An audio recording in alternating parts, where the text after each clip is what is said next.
नमस्कार दोस्तों, स्वागत है आप सभी का ग्लोबल न्यूज ट्रेंड पर। दोस्तों, आज हम लोग उपस्थित हैं एक ऐसे विषय पर चर्चा करने के लिए जो कि आज के समय में काफ़ी सुर्खियों में है। सुर्खियों में इसलिए है क्योंकि इस मुद्दे के साथ साथ भारत में इससे रिलेटेड और भी मुद्दे सामने खुलकर आने वाले हैं, चाहे फिर पक्ष या विपक्ष की बातें हों या आने वाले समय में फिर से भारतीय राजनीति में गुजरात मुद्दों को लेकर चर्चा हो। ये सारी बातें आज के सेशन में करेंगे क्योंकि इस बार इस जानकारी को लेकर आने वाला है दुनिया भर के अंदर प्रचलित एक चैनल जिसका नाम है बीबीसी। आज के सेशन को जानेंगे कि उस बीबीसी ने प्राइम मिनिस्टर मोदी के बारे में ऐसा क्या कह दिया जिसके चलते हुए देश की राजनीति गर्म हो गई। साथ ही साथ ये भी जानेंगे कि बीबीसी की टिप्पणी पर ऋषि सुनक का समर्थन कैसे मिला, और सबसे इम्पोर्टेंट बात, बीबीसी और ऋषि सुनक का कनेक्शन क्या है। दोस्तों, आपके सामने न्यूज आर्टिकल की एक कटिंग है जिसमें लिखा है Indian government criticise BBC Modi documentary. इस बात को खुद बीबीसी लिखता है और यहाँ पर आप देख सकते हो, police complaint against PM Modi BBC documentary for conspiracy to incite Muslim. यानी कि इस बात के ऊपर केस भी दर्ज किया जा सकता है कि बीबीसी ने प्रधानमंत्री मोदी जी की इमेज खराब करने की कोशिश की है। आप लोगों को बीबीसी के बारे में जरूर बताएंगे, कहाँ का मीडिया है और क्या है बीबीसी का पूरा नाम। आज के समय में इंडिया में ये बात ट्रेंड कर रही है, हु इज बीबीसी।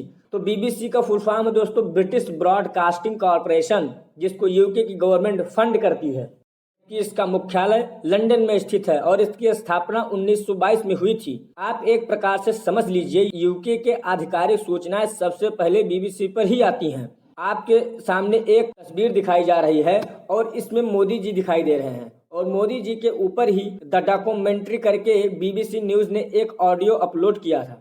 अपलोड किया था 17 जनवरी के दिन, लेकिन भारत ने उसे यूट्यूब पर नहीं डालने दिया और उसको भारतीय सरकार ने हटा दिया, ये कहते हुए कि बीबीसी ने भारत विरोधी, मोदी विरोधी एक वीडियो बनाई थी। जैसा आप देख सकते हैं, PM Modi documentary row what has happened so far. आज के सेशन में इस पर हम लोग डिटेल में चर्चा करेंगे।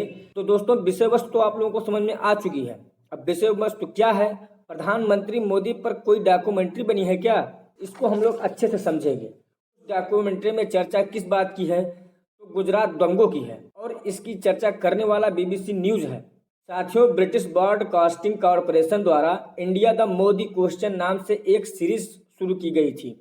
इस सीरीज का पहला पार्ट मंगलवार को जारी किया गया था। इस सीरीज को प्रधानमंत्री मोदी जी के राजनीतिक के शुरुआती सफर की बात की गई है, वहीं आरएसएस से उनके जुड़ाव और भाजपा में उनके बढ़ते हुए कदम और गुजरात के मुख्यमंत्री के रूप में उनकी चर्चा की गई है, जिसमें बताया गया है कि मोदी गुजरात के चीफ मिनिस्टर रहते हुए गुजरात में दंगों का किस प्रकार से प्रोपोगेशन किया था। गुजरात दंगों में पीएम मोदी की कथित भूमिका के बारे में बताया गया है। अब इन सब बातों को एक एपिसोड बनाकर यूके में पहली बार इसको टेलीकास्ट किया गया, जिसके अगले दिन सरकार द्वारा हटा दिया गया। अब सवाल उठता है कि ऐसी कौन सी बात है, इन्होंने ऐसी कौन सी वीडियो बना दी जिसे भारत की सुप्रीम कोर्ट, भारत की हाई कोर्ट, भारत की एसआईटी इतनी सारी कमियां नहीं पता कर पाई, ये कहां से पा गए। आइए साथियों, मैं आपको दिखाता हूं। साथियों, ये एक रिपोर्ट पर आधारित डॉक्यूमेंट्री है। देखिए, गुजरात में 2002 में जो दंगे हुए थे, जिनमें लगभग 2000 लोगों की मौत हुई थी, ऐसा बीबीसी का कहना है। ये रिपोर्ट इनके फॉरेन सेक्रेटरी जैक एस्ट्रॉ द्वारा बनाई गई थी, जिन्होंने बताया कि साल 2000 में उन्होंने गुजरात दंगों में प्राइम मिनिस्टर प्रत्यक्ष रूप से जिम्मेदार हैं। आप लोग कहेंगे कि 2002 की बातें 2023 में अभी तक ये कहाँ थी। तो इनका कहना है कि उस समय यूके के फॉरेन सेक्रेटरी ने अपने कुछ डिप्लोमेट्स को गुजरात गोधरा में इन्वेस्टिगेशन करने के लिए भेजा था, तो उन्होंने ही इन्वेस्टिगेशन किया था और उन्होंने ही जैक एस्ट्रॉ को अपनी रिपोर्ट सौंपी थी।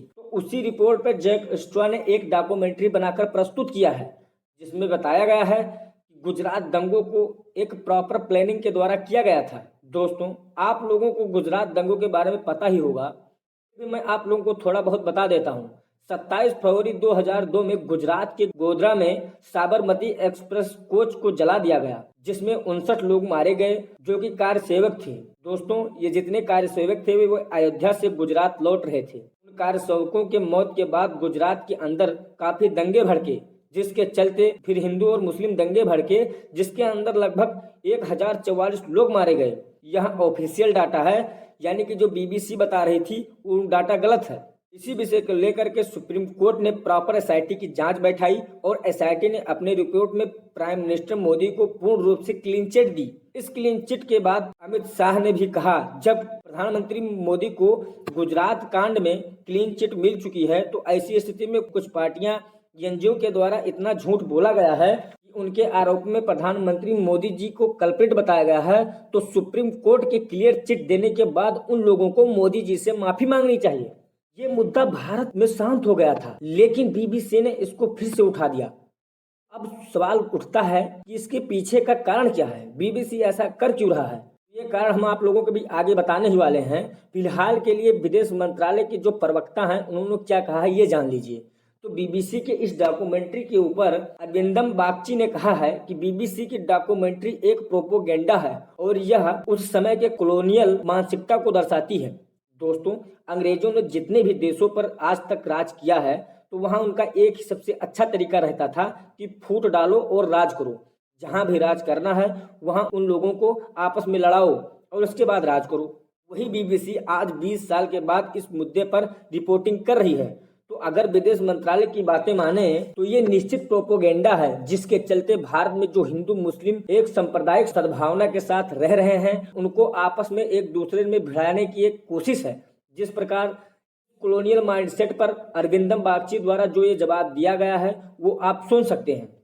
Do note that this has not been screened in India, so I am only going to comment on the context of what I have heard about the or how my colleagues have seen.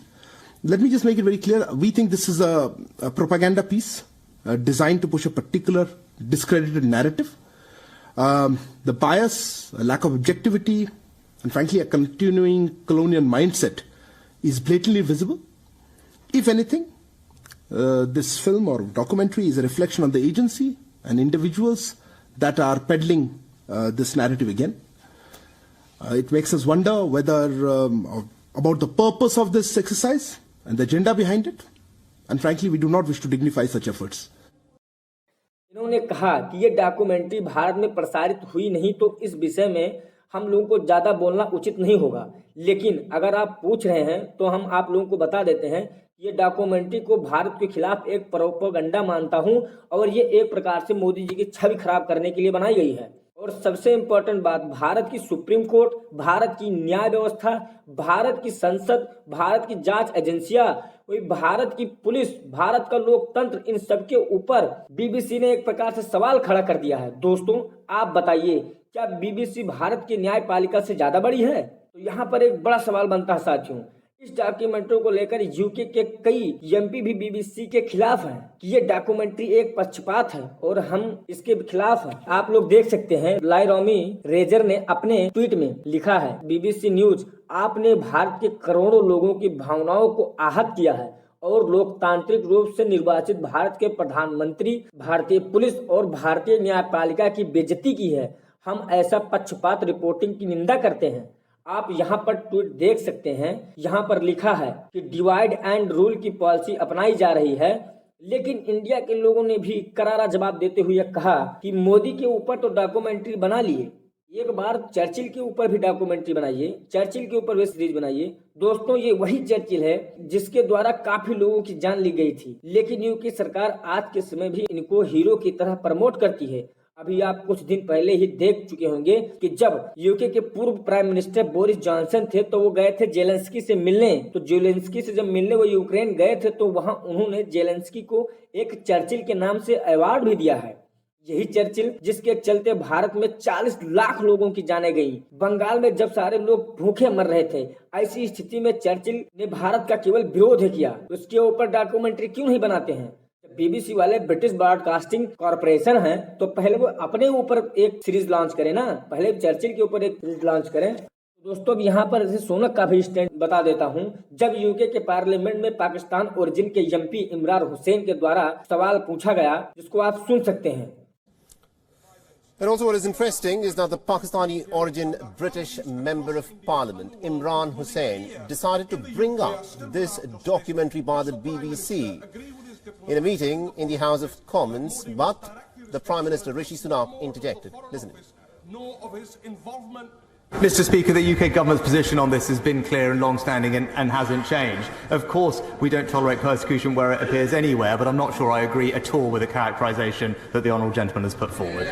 That completes Prime Minister's questions. I'll just let the... Shaunak ने, जो कि एक भारतीय मूल के हैं, इमरान हुसैन को बहुत ही कड़े शब्दों में जवाब दिया और कहा इमरान खान के द्वारा बताई गई ये बातें निरर्थक हैं। बीबीसी की डॉक्यूमेंट्री को हम नजरअंदाज करते हैं।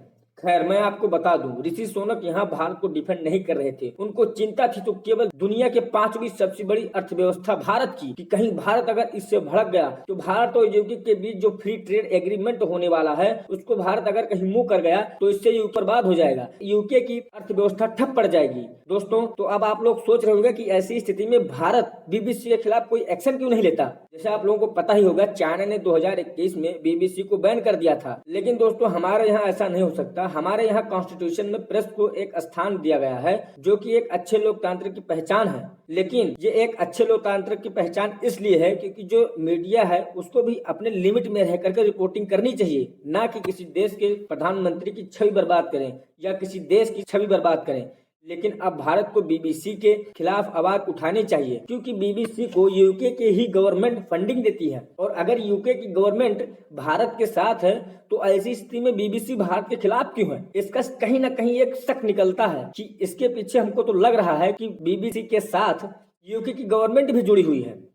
ये आप लोगों ने देखा ही होगा कि काजीरंगा नेशनल पार्क को लेकर के बीबीसी ने ऐसा रिपोर्टिंग किया जिसके चलते भारत ने बीबीसी को 5 साल के लिए बैन कर दिया। भारत के किसी भी नेशनल पार्क में बीबीसी को रिपोर्टिंग करने से 5 साल के लिए बैन कर दिया। और यही स्थिति बीबीसी ने कश्मीर मुद्दे पर भी दिखाया, जब उन्होंने एक प्रकार से गलत रिपोर्टिंग करके जम्मू कश्मीर पे पाकिस्तान का एक प्रकार से समर्थन दिया। ऐसी स्थिति में भारत ने फिर से बीबीसी को चेतावनी दी। देखो दोस्तों, मैं आप लोगों को बता दूं, ये जितने मीडिया चैनल वाले हैं ये केवल व्यूअरशिप के लिए किसी भी हद तक जा सकते हैं। देख ही सकते हैं, इस प्रोपोगंडा के बाद बीबीसी आज के समय पूरी दुनिया में छाई हुई है। इसको लेकर के आप देख सकते हैं, रॉयटर्स बीबीसी के बारे में लिख रहा है, कतर के अंदर अल जजीरा बीबीसी के बारे में लिख रहा है, टर्की का TRT वर्ल्ड बीबीसी के बारे में लिख रहा है, गार्जियन बीबीसी के बारे में लिख रहा है। तो ये तो बात यही हुई ना कि एक मीडिया रिपोर्ट चैनल दूसरे मीडिया रिपोर्ट चैनल के विषय में लिख रहा है। तो इससे बीबीसी पूरी दुनिया की सुर्खियों में आ चुकी है, जिसके चलते बीबीसी को ज्यादा पैसा कमाने को मिल जाएगा, भले ही किसी देश की छवि वर्ल्ड लेवल पर खराब हो जाए। आज के समय में आप लोगों को पता ही होगा कि बीबीसी ने अभी जल्द ही लगभग 382 लोगों को जॉब से निकाल दिया था। और बताया जा रहा है कि इसका सबसे मेन कारण था कि बीबीसी के पास आज के समय में पैसे की कमी है, और उसी पैसे की कमी के कारण बीबीसी ने भारत के खिलाफ ये प्रोपोगेंडा लाई है। और हाँ, अभी जल्द ही यूके की गवर्नमेंट ने बीबीसी की फंडिंग पर भी रोक लगा दी है। तो इसीलिए पैसा कमाने के चक्कर में बीबीसी ने प्रोपोगेंडा कर दिया है। दोस्तों, ये बीबीसी आखिर दिखाना क्या चाहता है? हमारे पास हमारा जुडिशियल सिस्टम है, हमारी जांच एजेंसियां हैं, हम लोग सक्षम हैं। भारत में किसी भी चीज की जांच करने के लिए हम लोग सक्षम हैं। और भारत में किस प्रकार से किसी मुद्दों से निपटना है, ये हमारे यहाँ का लोकतंत्र, हमारे यहाँ के जो पार्टीज हैं, हमारे यहाँ का जुडिशियल सिस्टम है, ये लोग इसको अच्छे से समझते हैं। हम लोगों को ज्ञान देने के लिए ब्रिटेन की आवश्यकता नहीं है। ये अपना कॉलोनियल माइंडसेट अब बदल दें। इन्होंने भारत में राज किया और वही ये लोग अभी भी दिखाना चाहते हैं कि हम लोग भारत के ऊपर राज कर रहे हैं। जबकि भारत आज के समय में अगर आप देखिए तो कई हालातों में भारत ब्रिटेन से काफी आगे निकल चुका है। इसी के कारण हमको तो लग रहा है कि ये एक प्रकार से ब्रिटेन की गवर्नमेंट की ही चाल है। लेकिन वर्ल्ड लेवल पर ऐसे दिखाया जा रहा है कि बीबीसी इंडिया एंटी है, जबकि यूके गवर्नमेंट इंडिया की एंटी नहीं है। तो अब समय आ चुका है कि ऐसी स्थिति में भारत को बीबीसी के खिलाफ कड़ा एक्शन लेना चाहिए। तो अगर आप लोगों को वीडियो अच्छी लगी हो तो वीडियो को लाइक और शेयर, साथ ही साथ चैनल को सब्सक्राइब जरूर करें। धन्यवाद।